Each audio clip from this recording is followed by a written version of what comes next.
জীবনে বহু রাজরাজের দরবার আমি দেখেছি, কিন্তু মুহাম্মদ সাল্লাল্লাহু আলাইহি সাল্লামের দরবারের মতো শানদার, এরকম ভারসাম্য গুরুগম্ভীর মর্যাদা সম্পন্ন দরবার আমি জীবনেও দেখি নাই। তার কোনো সিংহাসন নাই, সাধারণ মানুষের মধ্যে তিনি বসেন, নিজের জন্য আলাদা কোনো সিংহাসন নাই। এবং প্রত্যেকটি মানুষ তার দিকে তাকায় থাকে, চোখে পলক দেয় না, কারণ চোখে পলক দিলে ওই সময়টুকু এই সুন্দর চেহারা থেকে বঞ্চিত হয়ে যাব। তিনি যখন উজু করেন, উজুর পানিগুলি কেউ মাটিতে গড়াতে দেয় না, সাহাবীরা পানিগুলি নিজেদের গায়ে মাথায় নেয়।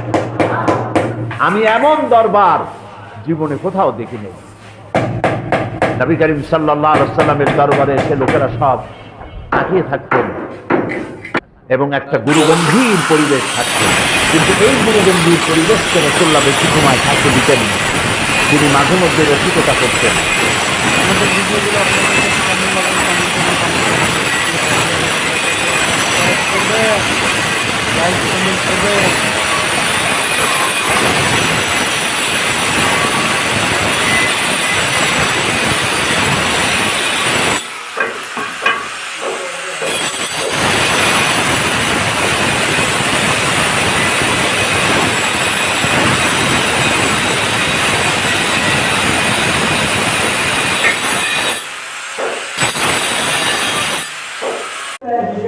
কেউ সাবস্ক্রাইব না করে নাকি আমার দর্শক, তাদের কাছে যদি আমার ভিডিও কাজে লাগে তারা ঠিকই পাবে।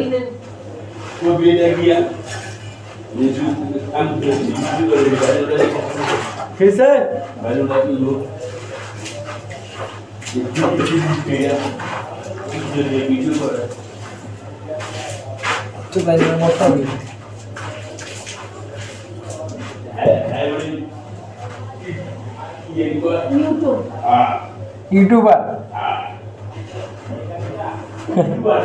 জিওদা কয় লাখ কামাইছে?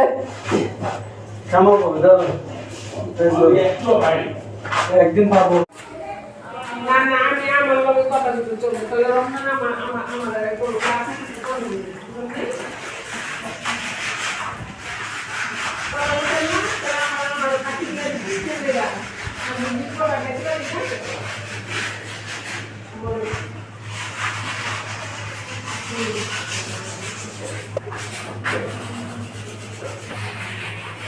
আপনারা একটা বার তো আপনারা একবার দেখুন তো। আচ্ছা, তাহলে আমি যখন কথা কই, আমার কোনো কাছে দিব এর মধ্যে